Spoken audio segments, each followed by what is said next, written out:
Welcome back to another episode of Drink Tales. And today, I'm going to take a look at another liqueur that we found on the shelf. So once again, going through one of our local liquor stores, ran up on something that we didn't find familiar and decided, let's check it out. So this is Adelaide Liqueur. It's rose liqueur. Why don't you tell us some history about it? So first off, you wouldn't know what it was because they make no mention of it on the bottle. Yeah, it's just Adelaide, and then surging government warnings and stuff like that. And yeah, they tell you where it's from and where it's made. Coming right out of Nashville, Tennessee. So pretty much up the street from us, so to speak. So I did some research on it to figure out exactly what this was. Mm-hmm. Like I said, it was a rose flavored liqueur. This stuff has been around since 2014, from what I understand. Mm-hmm. I'm gonna throw this out here right now. Mm-hmm.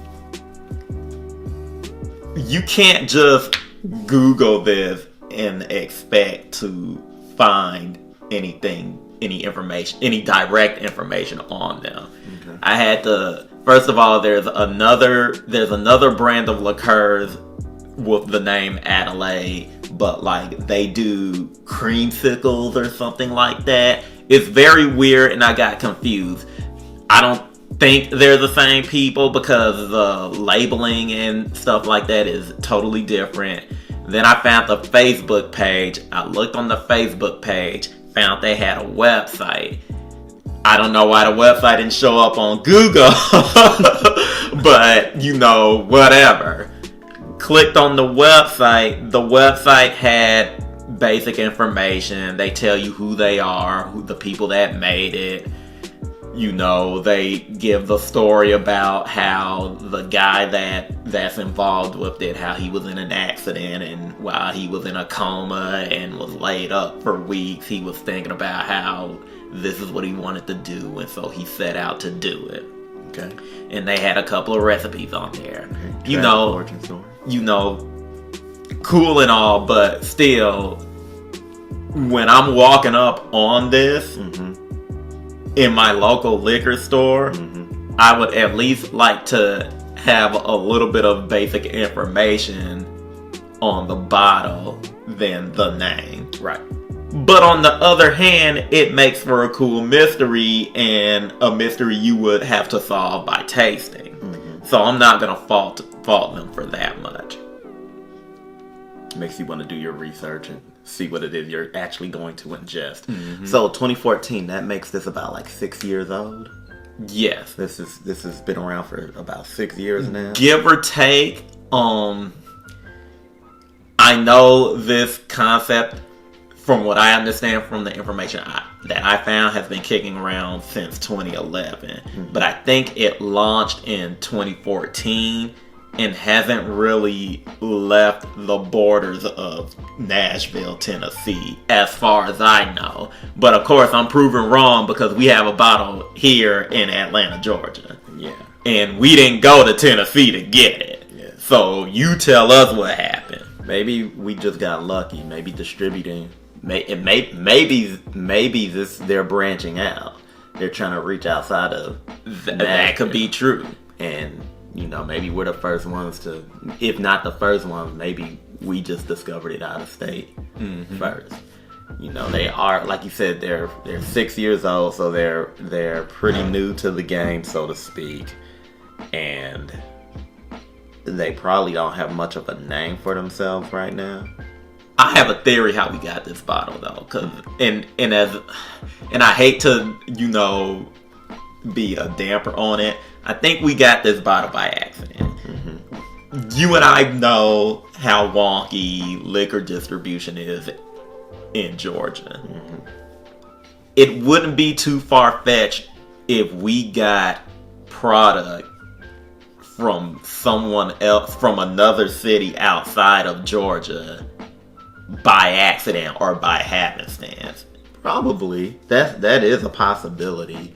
I also would like to believe, I'm going to be more positive about it. I would like to believe that they're slowly trying to branch out. Yeah. After 6 years. Maybe they've sold enough in Nashville that they've gotten to the point where they can branch out a little. Or maybe branching out outside of Tennessee is to help them, boost sales and get known. That's fair. And, and like I said, it could also be a food. Because, if you remember, the one time we were in the liquor store and we found Knickerbocker Gin.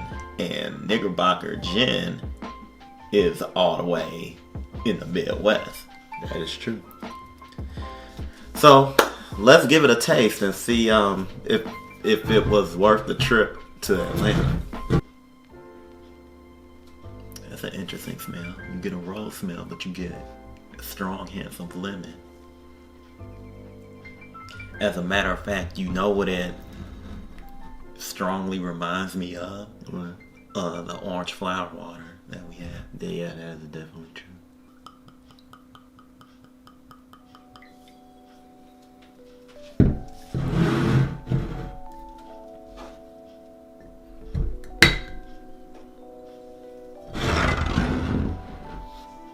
Good luck. Mm-hmm.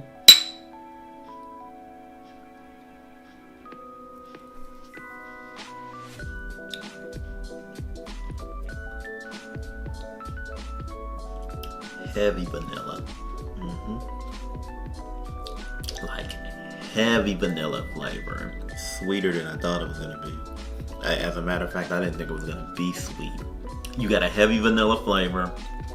I also have like a hint of cocoa on the back of my tongue. Mm-hmm. Yeah. So it's almost like you're eating ice cream. Mm-hmm. And that could be the rose flavor. Mm-hmm. But because of the way it's mixed and what's in it, you get that taste. You get that cocoa-like taste. Almost coffee-like. Yeah. Coffee, cocoa-like taste. I hear there's like either walnuts or pecans. That makes sense. In there. You would definitely need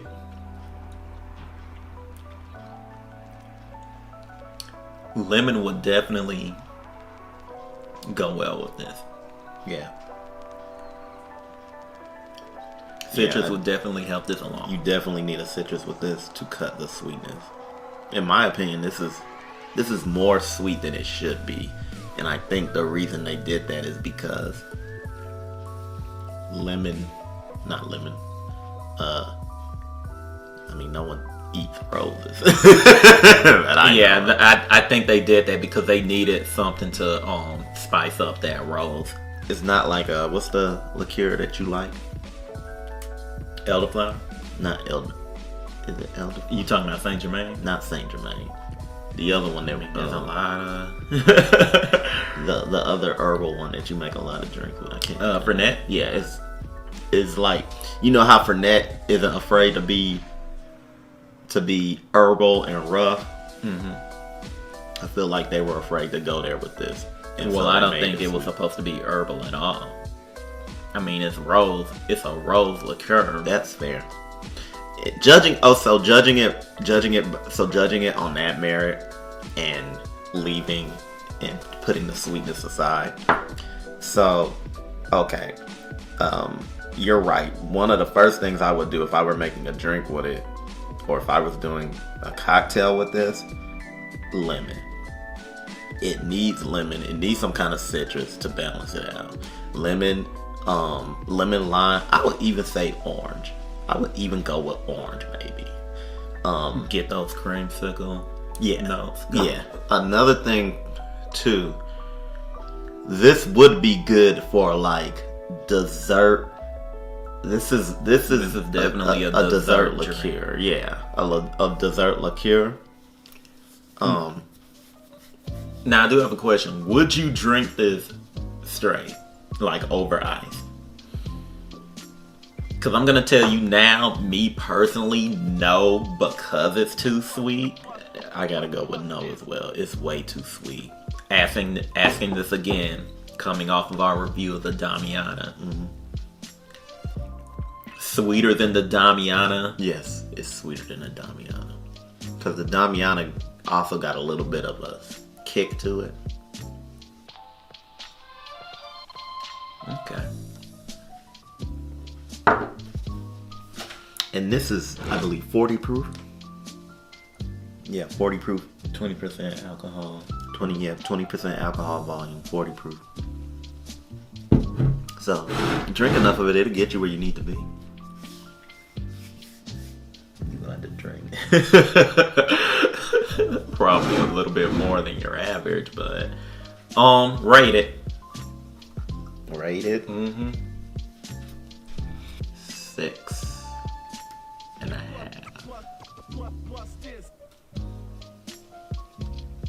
That's interesting coming from you. Like I said, I couldn't drink this straight up. It does need to be in a cocktail. A good mixologist could work magic with that. But I think if you're an average person and you buy this, I think your best enjoyment out of this would be over as a dessert liqueur. Like I said, strawberry ice cream and make a boozy milkshake with that. I'm gonna give it a 7. I see a little bit more of a potential there. That's actually a higher count than I thought you would have given it.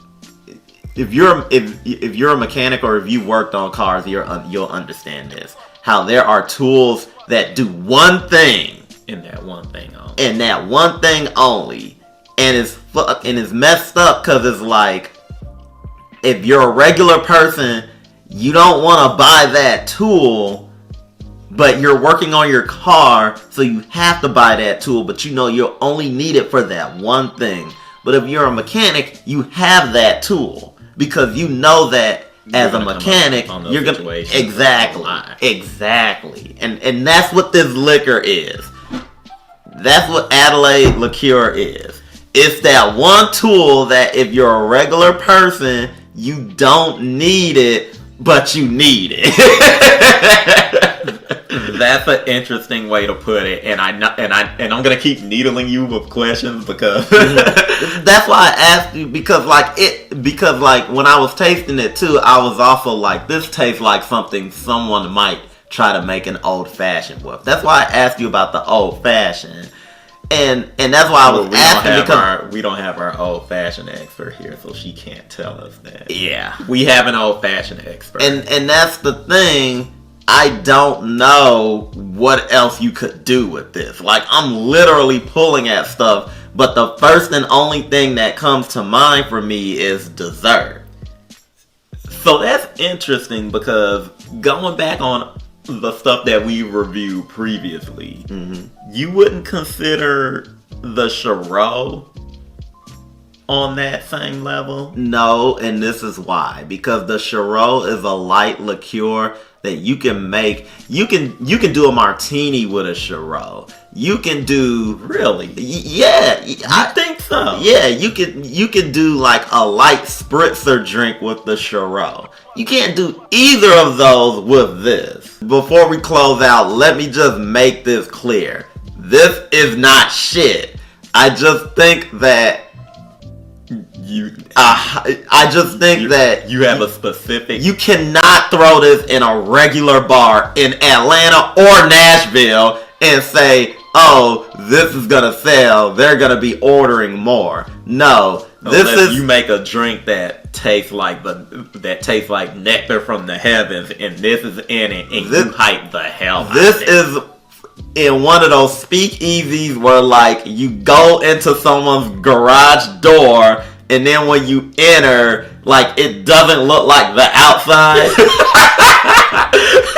And there's a dude with a bow tie on and a short sleeve button down shirt, and he has a handlebar mustache, and a majestic beard, and he's just doing it up.